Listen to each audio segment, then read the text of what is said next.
Ever heard of Nightmare?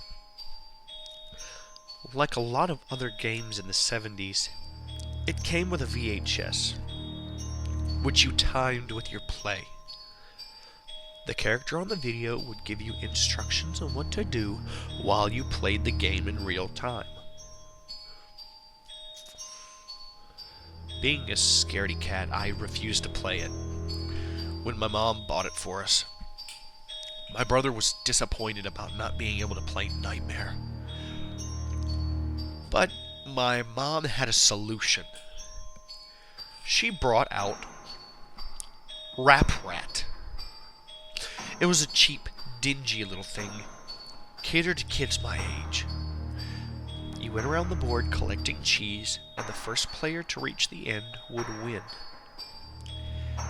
It seemed simple enough, and since it reminded us of Mousetrap, which we didn't have, there were no objections. We popped the movie into the VHS and set up the board. The first part of the video was just a simple explanation of the rules, as well as instructions on how the game worked. Then Rap Rat came out onto the TV. He was not what any of us had been expecting. My smaller brother, who was only 3 at the time, immediately left the room crying. The rat did not even resemble a rat. The ears were far too big. It had a mouth lined with 2 teeth, and the inside of its mouth looked almost swollen. The most striking part about the thing, though, was the eyes. They were large, glassy, fish-like. I asked, then bothered, then begged my mom to turn it off. Rap Rat suddenly shouted loudly, screaming and wailing, saying, "Wait your turn!" in a demonic low-pitched voice that was not at all like his normal, obnoxious, nasally voice. In the background, we could hear the narrator saying, "He's Rap Rat. He's the boss," over and over in an overly serious tone. The video was indescribable. Images crossed the screen in quick succession, overcut with Rap Rat's expressionless eyes. The images were some of the things I was afraid of at the time. A person looking over a balcony, a hornet slowly stinging someone's eye, an extreme close-up of a tarantula, a pit full of writhing cobras, and a bloodied syringe filled with green fluid. We immediately turned the video off, and I ran out of the room screaming, slamming my door. It took my mom 20 minutes to convince me that the video was gone, that I would never ever see it again.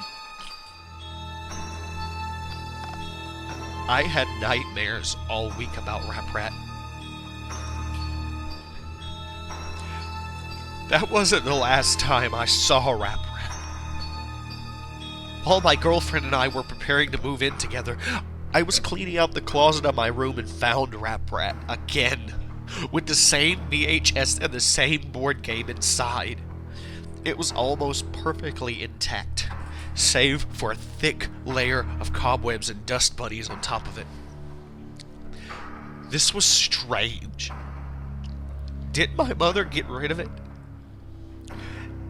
And what was the game doing in my room?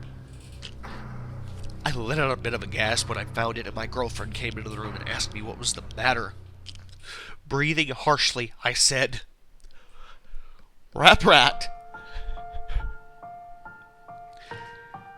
She laughed a bit, asking if I was joking.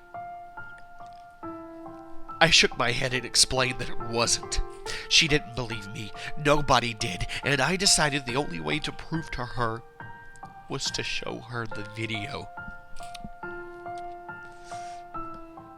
I borrowed my neighbor's VHS and played the video for her. However, the images had changed. I saw a clown, its nose bursting and spraying blood onto the screen. I saw a woman alone in a dark room. I saw a man being forced to pick up white-hot metal and hold it in his outstretched hand, turning his hand to a leathery mess. The scratching I heard as a child continued, picking up louder and louder. And then Rap Rat showed up and began twisting and convulsing, its arms thrusting this way and that. The costume wasn't a costume anymore. The felt was real fur. Its face wasn't plastic, but instead a bristle of thorns with teeth. The eyes turned inwards and suddenly popped out again. Rap Rat's huge fish eyes were inside out and staring right at me, watching my every move, my every expression. It grinned widely and gestured at my girlfriend and I with a single outstretched inhuman hand. I could hear the faintest scratching at my front door. The TV went blank and showed static. The scratching got louder. It wasn't scratching anymore, but thumping. The thumping of tiny feet on wood. My girlfriend embraced me in fear, and my senses kicked in. Before anything else could happen, I stopped the video, ejected it, unplugged the VHS. The scratching stopped. When I looked out the living room window, nothing was there. The police showed up soon after, warning us that a neighbor had seen a figure outside of our door and had called in concern. My girlfriend and I simply couldn't explain what happened and had to tell the police officer that it was us. I was furious that a children's game was terrifying me. I went to pick up the tape, but the VHS burned my hand. It felt like I had touched a Bunsen burner on the highest setting. We had to get the oven mitts from the kitchen in order to take it out, and even then it was scorching hot. I brought it outside, tossed it on the sidewalk, and crushed it with my winter boots. My girlfriend and I had nightmares every night. We would both wake up in the middle of the night and describe eerily similar images that I saw in our sleep. The scratching would always be there at night, when lights were off and the room was pitch black, save for the moonlight coming in through the window. Now, though the scratching would have... Now, though, the scratching would happen every time I went near the front door, and every time we said Rap Rat's name. It sounded as if something very small was dragging something across the ground outside the door. Pacing, waiting. I would simply wait with the covers pulled up to my neck until I succumbed to exhaustion. At this point, I was determined to sue the company for damages. The first thing I did was call my mother and ask her where she got Rap Rat. She had no idea. I found a merchant who sold versions of Rap Rat and asked how I could get in touch with the company. He sent me this email.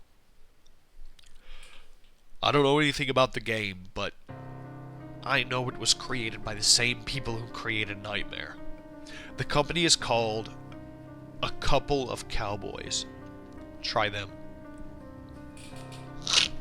I did a bit more research and discovered that the company became defunct in 1994. Only 2 years after the company created Rap Rat. I discovered why they did soon after. How Rap Rat came to be in 1992, the year of the game's development. A couple of cowboys had commissioned a manufacturing company in Haiti to create the doll portrayed in the game. The company who created the puppet ran a sweatshop where they forced women and children to produce the various components of the puppet, including the felt and plastic of the doll. One day, a young Haitian girl got her arm caught in the industrial sewing machine. The spring loader, unable to handle the weight of the machine, came loose and struck the child's neck, killing her instantly. A few days after the funeral, the mother of the child came to the factory, demanding to see the owner, who denied that he had anything to do with it. In a fit of rage, the mother said that the blood of the innocent would seep into every crevice of the doll and every component with which it was created, and all who touched it would die. She claimed to have summoned a fear demon and screamed at the top of her lungs, "Aprat will curse you!"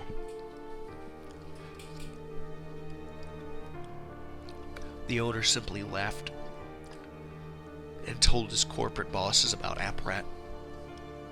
They spread the joke from person to person, and the game was renamed Raprat, a loose anagram of Aprat. Each recitation of the name Aprat brought with it a greater and greater curse. Only 2 years after Raprat was created, the company was shut down, and the owners hired by Mattel. There were stories of the workers begging for days off, skipping work for weeks and weeks, finding the puppet in strange places. Sooner were the stories of suicide, grim, violent suicides, in which the workers would stab their hands and burn themselves to death, writing "I am fear" on the nearest surface in blood. Nobody knows where the Raprat doll went after the original creators disappeared. Some say the last things the victims saw before going insane were large, sunken, fish-like eyes. Words of warning?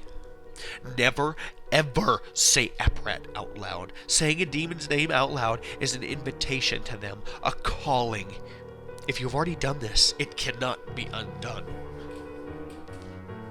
Do not try to speak to or contact Aprat. Avoid being awake between 3:30 and 4 a.m. when Raprat is most likely to try to scare you. The audio, the VHS, is back. I thought I stomped on it, smashed it to Kingdom Come, but it's back. I found it in my sock drawer yesterday. This time I was ready. A whole bunch of people have been contacting me trying to get the tape or some sort of video from the board game. My answer to you is that it's just too dangerous. If I did that, it would very well drive you insane, scare you to death. The video and the game and Raprat itself has some sort of strange power. Raprat follows me everywhere I go.